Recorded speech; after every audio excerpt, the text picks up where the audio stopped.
We fulfill our commitments even to this day. Only about 400 migrants accepted to return home. 374 passengers boarded the plane that left today, mostly Iraqi citizens. The others who stay in Belarus continue to insist on the humanitarian corridor to Western Europe, first of all to Germany. This is to say they are categorically refusing to fly, but we will work on it. Well, joining me now from Washington, D.C. is Bill Frelick, who is the director of the Refugee and Migrant Rights Division at Human Rights Watch. Bill, this repatriation of the 400 Iraqis, is that a good first step and sign of an easing of this crisis? Well, certainly we welcome that if it's a voluntary return at the end of the day. People going home that don't have needs for protection in their countries of origin. Certainly if they were lured with false promises and they have decided to go home, that's certainly welcome. If there are people there that do have protection needs, that do have claims for asylum, those claims need to be heard. And so we would make a distinction between those that have protection claims and those that don't. But in any case, people need to be treated with dignity, and to the extent possible, repatriations need to be voluntary. If after examining people's claims, the determination is made that they do not qualify for asylum, then at that point, a deportation would be acceptable from a human rights point of view, again, if it was carried out with dignity at the end of the day. Yeah, certainly. And meanwhile, migrants and refugees were moved to a heated warehouse not far from the border. Are talks between the EU and Belarus working, you think?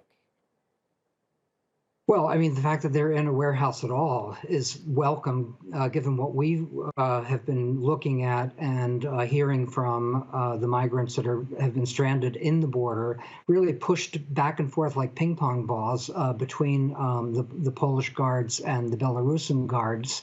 And so, anything that spares people from the exposure to the elements as the temperatures drop. And we certainly, as your correspondent has mentioned, about a dozen deaths have been recorded. We certainly want to get people into places where they're warm and relatively safe from those conditions. The conditions themselves become part of the weaponizing of this situation. Of course, this crisis was artificially manufactured by Lukashenko, but does he have the upper hand, you think, in these negotiations? He had asked the EU to take in 2,000 of these migrants, and the EU said no. Do you think the EU should be doing more?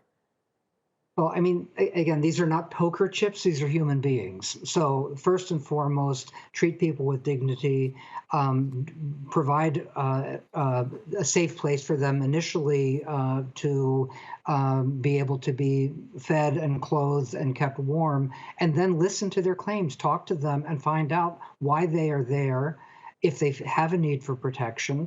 And if they do, then you, in an orderly way, you provide asylum for people who need it.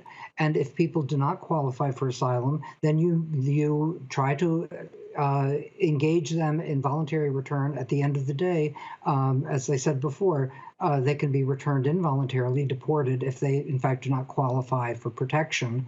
Either from, and the responsibility is shared. This is a responsibility certainly that rests with Belarus. These are people that are in Belarusian territory.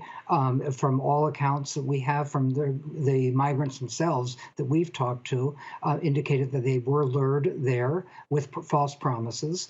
So there is a great responsibility that rests on the part of Belarus. But this is a humanitarian crisis, and it is very much on the doorstep of the European Union. And so the European Union, particularly with people that are asking for asylum, if those who are on the border with Poland or Lithuania, wherever it may be, there's a responsibility to hear those claims and to try to manage this situation in a way that provides for human dignity at the end of the day. All right, and we'll leave it there for now. Bill Frelick joining us from Washington. Thank you.